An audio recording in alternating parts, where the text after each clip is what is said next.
The Adventures of Sam Spade, Detective. Brought to you by Wild Root Cream Oil Hair Tonic, the non-alcoholic hair tonic that contains lanolin. Wild Root Cream Oil. Again, and women and children, too.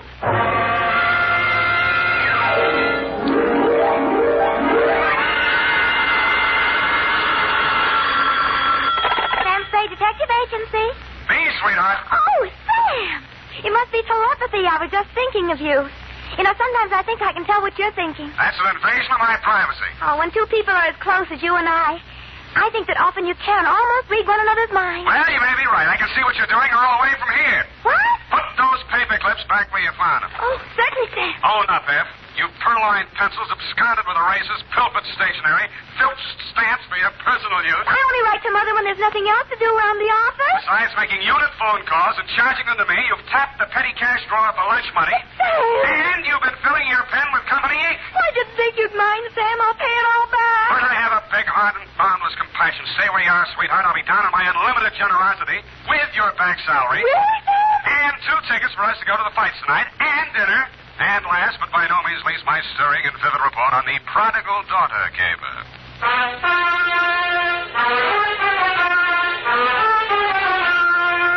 Dashiell Hammett, America's leading detective fiction writer and creator of Sam Spade, the hard-boiled private eye, and William Spear, radio's outstanding producer-director of mystery and crime drama, join their talents to make your hair stand on end with the adventures of Sam Spade. Presented by the makers of Wild Root Cream Oil for the hair. Here's a smart resolution to make. First day back on the job after your summer vacation. From now on, every single day, I'm going to pay special attention to the way I look. I'm going to use Wild Root Cream Oil Hair Tonic. Yes, folks, smart's the word for that resolution. For Wild Root Cream Oil grooms your hair neatly and naturally, relieves dryness, and removes loose dandruff. It helps give you that successful look that's so important to getting ahead. So, if you've never tried Wild Root Cream Oil, get the 25-cent get-acquainted bottle. Wild Root Cream Oil Hair Tonic. Again and again, the choice of men and women and children, too. And now, with Howard Duff starring as Spade, Wild Root brings to the air the greatest private detective of them all in the adventures of Sam Spade.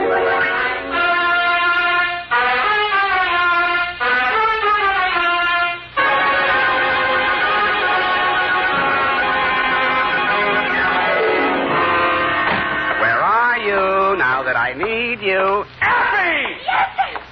Oh, hi, Sam. Hiya, Sam. Come on. Bring your book. Got a pencil? We gotta hurry if we're gonna make the fight, you know. Oh, I've got one of the new retractor kind of pencils. Well, get the lead out. Are you really going off the post, Sam? It's Man McShelly versus Cluck-Faced Duffy in the main event. Ready? McDuffie. Sounds like an MP. McShelly. What? Aim and fire, Sam. PBX. F, you've been out with somebody else. A military man.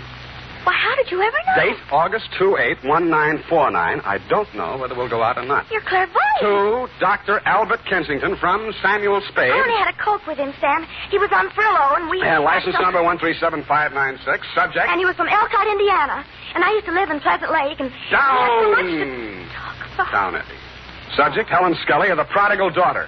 A coke yet. Dear Doctor, everyone in San Francisco knows the castle-type hill house that Casper Scully lived in, even if they didn't know him. When I got there was an all-black 49 convertible in the driveway, and slightly smaller, same color, a Russian wolfhound wearing a spiked collar and expression to match. He broke his chain when he saw me and ran in the back of the house. That should have told me something, but I plunged the doorbell and was admitted by a butler named Stanley, who left me standing in a draft in the library looking at a cold television set. I pulled up my coat collar, took a plant in front of the fireplace, and lit a cigarette. Pretty soon, things started. A blonde girl in a yellow suit was having a one-sided argument with a gray-haired man in a gray suit. Nobody paid any attention to me. All that stuff about how you forbid it and it can't go on.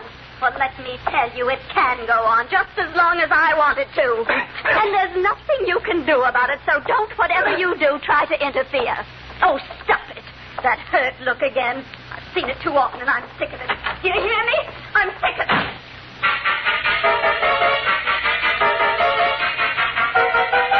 He looked mad, but he didn't say anything. I saw them walk around the garden once, shake fists at each other, and finally part. He disappeared up a narrow stairway, and she came storming back through the library. Who are you? How do you do? Who are you? Sam Spade. What are you doing here? Waiting to talk to Mr. Scully. Well, I just talked to him, and he isn't very nice. Let me tell you that. Yes, He's but a nasty, stubborn, bull-headed old man, and you won't like him. Yes, but Nobody likes him. Go back where you came from, whatever your name is. I'm the nicest person you'll meet around this place. Yes, but... Don't wait around. Oh, goodbye.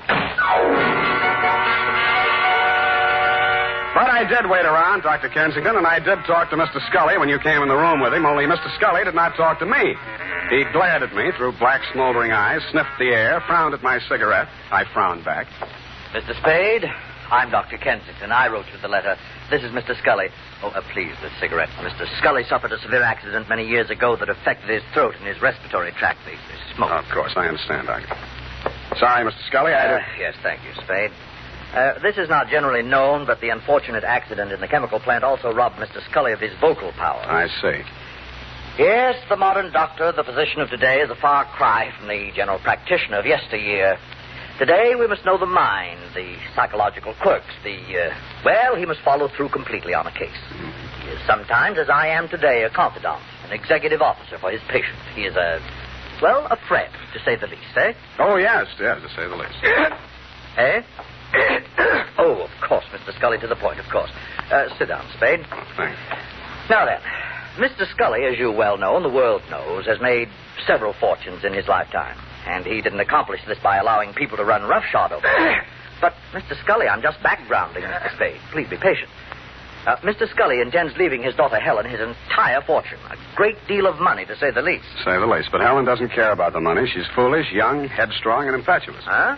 I heard her arguing with Mr. Scully a bit. Now, Mr. Scully. We'll straighten all this out. Mr. Spade will help us. Well, then, Spade, you have half the problem right there. She is a headstrong, impetuous girl. And lately she's done several things to displease her father.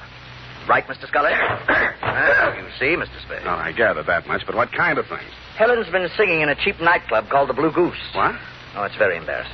Low class, eh? Yes. There's a man named Torpy. He owns the club. A man named Chick Torpy?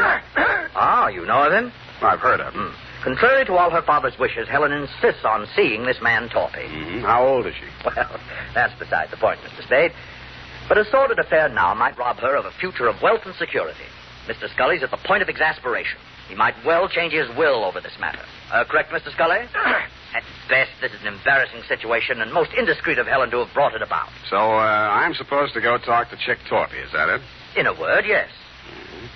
Well, you sound rather reluctant, Mr. Spade. Chick Torpy's a little too old for the Boy Scouts. Well, we want you to see him. Find out how much you'll take to stop seeing Helen. Tell me, what happens if Torpy isn't for sale? Oh, everyone has a price, Mr. Spade. Matter of character. You get paid for work like this, that's your price. Yeah, that reminds me. $50 a day and expenses. 5 days guarantee, to say the least. Of course, to say the least. And, Mr. Scully, I happen to have a standard client's contract with me here. If you'll just sign on both pages, I'm sure that... Never mind, Spade, not now. Mr. Scully will mail it to you later on today. Oh, dear, Mr. Scully's fatigued. Well, you'll contact me as soon as you have any information for us. I said I would. Mr. Scully sounded a final cough, and I left the two of you in the library. It was interesting, meeting this voiceless tycoon who must have made and broken many a man with a nod of his head or a shrug of his shoulders. The same black dog with the same spiked collar was still outside the house doing the same things. Ah, Spade. Mr. Spade? But something new had been added. A pair of well-tailored shoulders, diamond stick pin, and a gray felt hat with a snap brim. Hello, Spade. You don't know me. Now, wait a minute. There's something about a guy in a lineup. You're Dapper Danny Cavillo. When'd you get out of Folsom, Danny? A while back. They gave me a kind of rain check. Wouldn't that 38 make you a parole breaker? Oh, is that showing? Unless your ribs grow in different directions. Sam, I'm here to save you a lot of trouble. What trouble are you here to save me? You want to see Chick Torpy, don't you? You've got business to talk with him, no?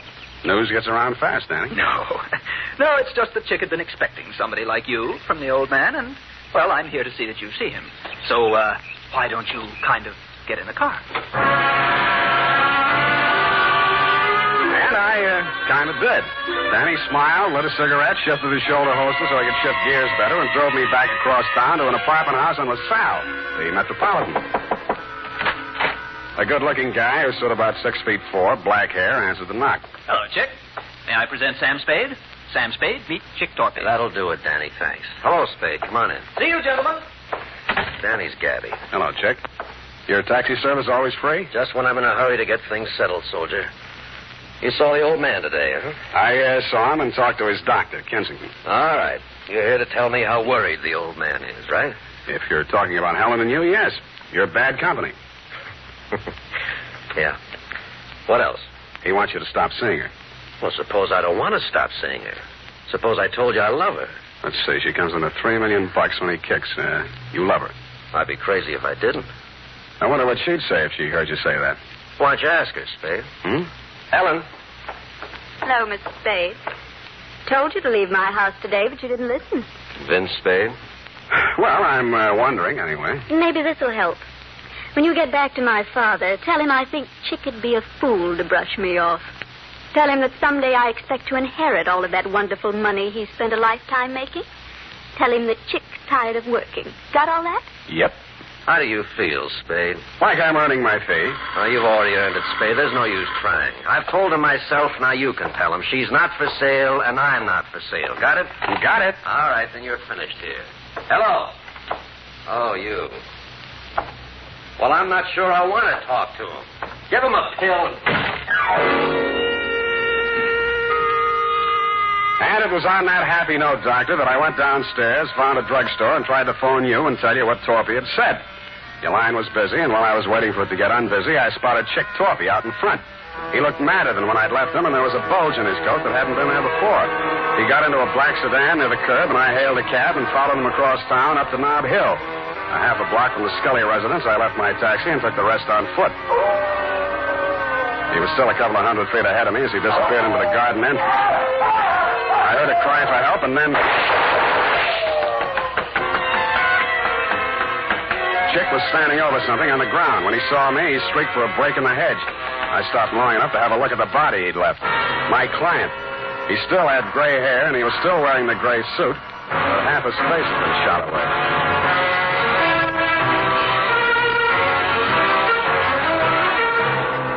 The makers of Wild Root Cream Oil are presenting the weekly Sunday adventure of Dashiell Hammett's famous private detective, Sam Spade.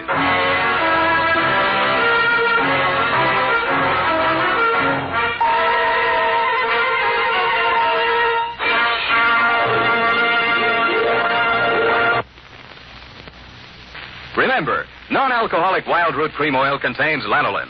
It grooms the hair naturally, relieves dryness, and removes loose, ugly dandruff. So if you want your hair to be more attractive than ever before, get the generous new 25-cent size of Wild Root Cream Oil, America's leading hair tonic, on sale at all drug and toilet goods counters. It's also available in larger economy bottles and the handy new tube. By the way, smart girls use Wild Root Cream Oil, too, and mothers say it's grand for training children's hair. Get Wild Root Cream Oil. Again and again, the choice of men and women and children, too.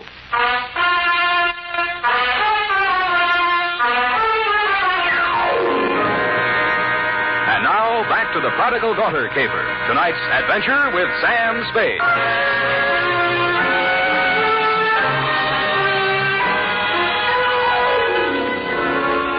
My 5-day contract arrived in the morning mail signed by Casper Scully.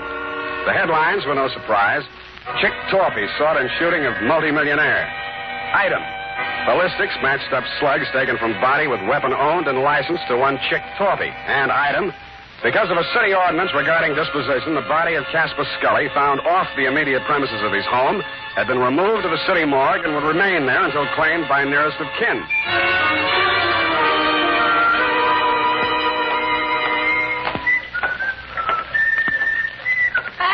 Hey, Sammy, my boy. It's good to look on you. Hello, Maxie. What brings you, Sam? Scully stuff. Oh, yeah. Checked in back in. Autopsy. Were you in with this, Sam? Do you know Scully? Just met him yesterday. Like I say to you before, you do collect queer ones, eh, Sam? Oh, such a mess. Woo-hoo, such a mess. Yeah, I know. I found him. They tell me he has to be claimed. City ordinance, Sam. Nearest of kin. It would be his daughter, Helen. She called or anything? No, not yet. But to get back to him, a real queer one. Maybe the tops this season. How so? Barbarianism, Sam. That's what it is. The world is moving backwards. You can get deader than dead. Huh? You'd think the slugs in his chest would be enough, but no. 4 also in the head, too. Kill him twice. Say it again, Maxie. You mean the... Twice, Sammy. In the chest, maybe 20 to 30 hours ago. In the head, maybe 12 hours later. You see what I mean? I saw what he meant. I didn't like what I saw, but things did begin to make some sense. From the morgue, I phoned the Chronicle office, confirmed that Scully did suffer from a throat ailment, was publicity shy, was never interviewed or photographed for that reason. I asked them if they had a specimen of his handwriting by any chance, and they did. I had it sent to me by special messenger, and the signature, compared to the one of my 5-day contract with Mr. Scully, made interesting reading. But what was even more interesting was a DOA Maxie was ushering in. As I was saying, Sam, it's awful the way these homicides are turning up nowadays. In gray suits, it's fashionable now. Hey. What's the matter, Sam? You know him? Yeah, I know him. What's it say? The toe tag says unidentified, accidental drowning. Found off Pier 14, time 8:15 this a.m. Accidental drowning. You don't think so? Why do you think he's dead? I think he's dead because he didn't cough when the doctor asked him to. I left Maxie to his newest customer and looked up the police officer who had found the unidentified man. All they had on him was New York clothing labels and a silver identification bracelet with name Julio engraved on it between two small indentations of the comedy, tragedy, drama masks. It wasn't much, but it took me to a theater on Post Street featuring a special company of Spanish actors on tour. I am the manager of the company. What is it, please? I'm sorry to trouble you. I'm trying to locate a certain man. I have good reason to believe he's with your company. We are a small group. His name, please? One name might be Julio. Oh, Julio Vaca. He's... Gray-haired, medium build. You are from the police? No. If you are looking for Julio Vaca, why are you not from the police? 2 days ago, Julio, who does not speak any English, is asked of all things to appear on the television program. Mm-hmm. He reads his lines. I am proud. But yesterday morning, a man on the telephone, they speak, and Julio goes out with no word. I, too, am looking for him. He missed his performance the afternoon. I see. He drinks too much sometimes, I know, and he missed the evening. Where he is, this I do not know. But if you find him... I have found him. You have found? Does he have a wife? I am the Senora Vaca. What is it, senor? What has happened to my husband? You'd better get your coat, Mrs. Vaca.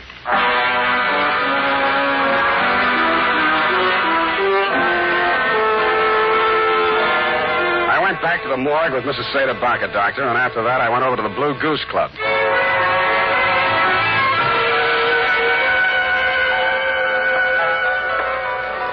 How are you, Spade? Tired, Danny boy, tired. Well, come on in and relax. Nice place. You run it for Chick?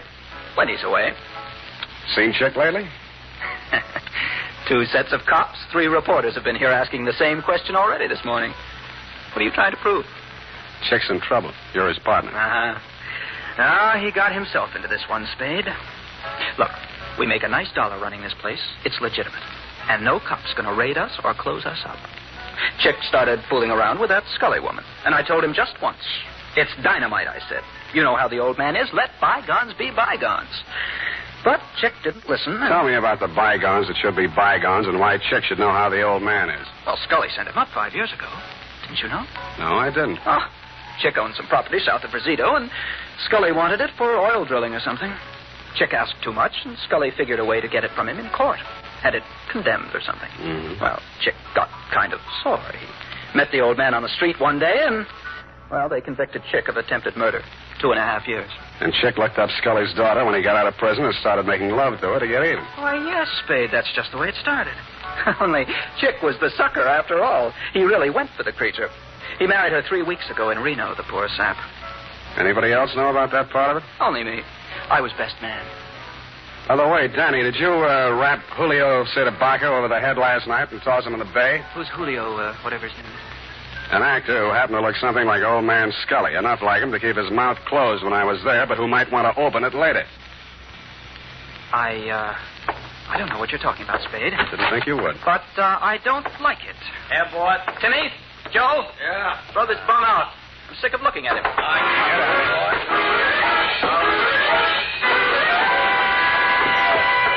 And they did. It was 2 against 1, and I'd been up late the night before. I was doing very well, though, until somebody stooped to a form of subterfuge I have long since grown to hate. I was borne on 2 swarthy shoulders out of the club and into the open air. I was on a balcony, and a good stiff sea breeze was blowing. I didn't enjoy it long. 1, 2, 3, here!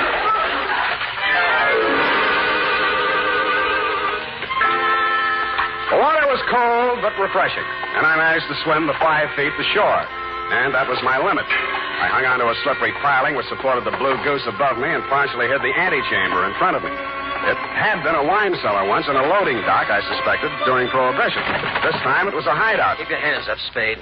Close the door. Chick, please. Keep out of this, Helen. Yeah, you're crazy, Torpy. You got this all wrong. Mr. Spade's right, Chick. There's probably a $5,000 reward out for me right now. They want me dead or alive, and you're here to tell me how wrong I am. Well, it'll be dead, Spade. They'll never take me, and you aren't going to. Listen to reason. I've listened to all the reason I'm going to listen to. From now on, I'm doing things my way. I got nothing to lose now. I'm getting out of here. So long, baby.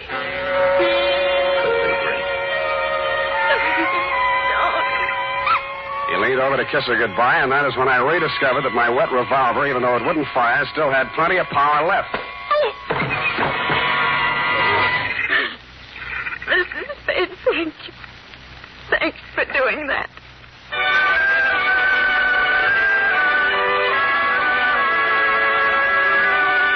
As you know, Doctor, I turned Chick Torpy over to the police along with Danny Cavillo and took Helen Scully home. She ran upstairs with many tears, and I met you in the library. You seemed relieved when you heard that Torpy had been apprehended. However, I had some other questions to ask. You answered. All right, Spade, all right. I suppose it'll all come out anyway. 2 nights ago, Chick Torpy came to the house to have it out with Mr. Scully. He told him about their marriage. There was an argument. I was the only one in the house. I heard shots, ran in the room, and found Mr. Scully dead. The marriage certificate was in his hand. I knew this would involve Helen, and so I did what I did. Oh, it was a nightmare. I hid the body, hoping to find a way, perhaps a death certificate on accidental shooting or something. In other words, you were helping Torpy get away with murder. Yes, but I was thinking only of Helen. Her father did love her. But you'd already sent a letter to me. You knew I'd be here the next morning. You'd seen an actor on a television program. He resembled Scully. You hired him for a job. You told Helen that Chick had killed her father and told her what kind of acting she had to do. Oh, it was crude, perhaps, but I didn't want you to become suspicious when a death report did show up. I intended to hire you and fire you. Only it didn't work out. I followed Torpy here and found the body. Oh, I've been such a fool, Spade. Helping a man get away with murder, I want to confess it all. I suppose this will make me an accessory to murder. Not exactly. You mean there's a way out? There's a way out, and you were going to take it. What? I was over to your apartment before I came here. You're all moved out. The doorman tells me your luggage has been at the station all morning. What'd you do? Came here to rifle the safe? No, see, here, Spade. Stop it. You were waiting around to see if they took Torpy dead or alive. Dead, he couldn't talk, and you'd be okay. Alive, you're ready to blow town. You bumped Scully. No. Get back there. Then you did your best to hang it on a Chick. Helen thought he really did it and played along with you. You're not an accessory to murder. You're a murderer on a double count. That actor was knocked on the head before he drowned. Oh, just a minute, Spade. This can be fixed if you... Shut up!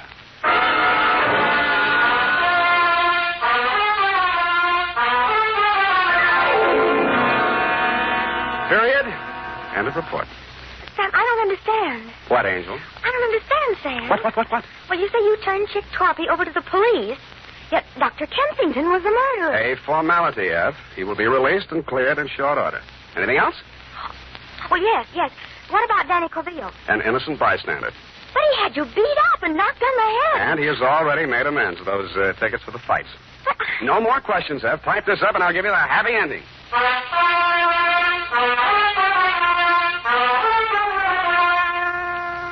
And now, listen to this. School days will soon be here, mothers. To make sure Junior's hair is always neat and well-groomed, get after those cowlicks and stray strands with Wild Root Cream Oil, the famous hair tonic that grooms the hair neatly and naturally, relieves dryness, and removes loose, ugly dandruff. And remind Dad to ask his barber for a professional application of Wild Root Cream Oil Hair Tonic. Again and again, the choice of men and women and children, too.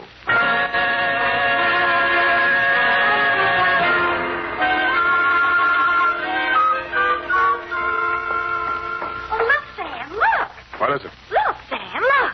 What is it? Look, Sam, look. All right, I shall rephrase the question. What?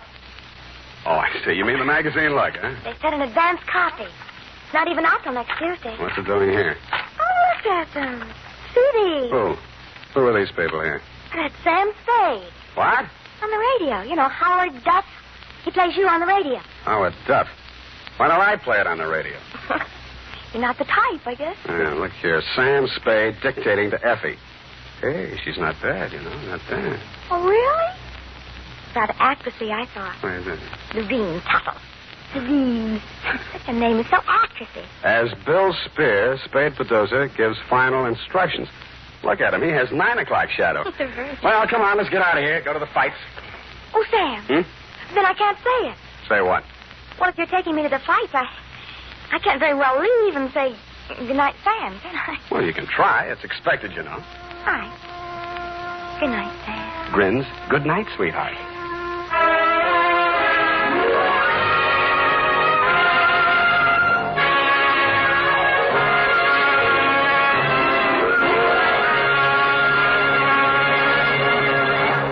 The Adventures of Sam Spade, Dashiell Hammett's famous private detective, are produced and directed by William Spear. Sam Spade is played by Howard Duff. Lorene Tuttle is Effie.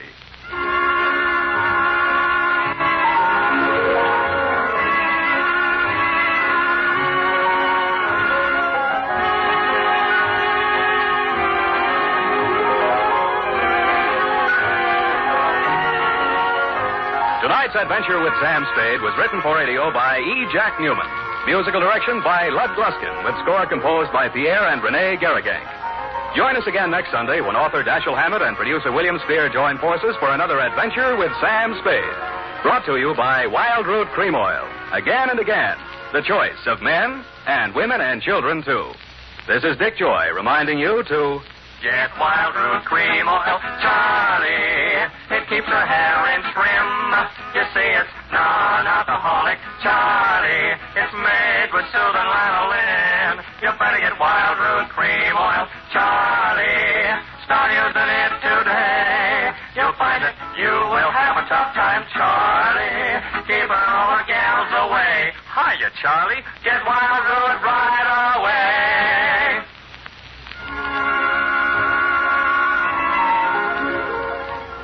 This is CBS, the Columbia Broadcasting System. Stay tuned for Life with Luigi on WCBS AM FM New York. R-A-C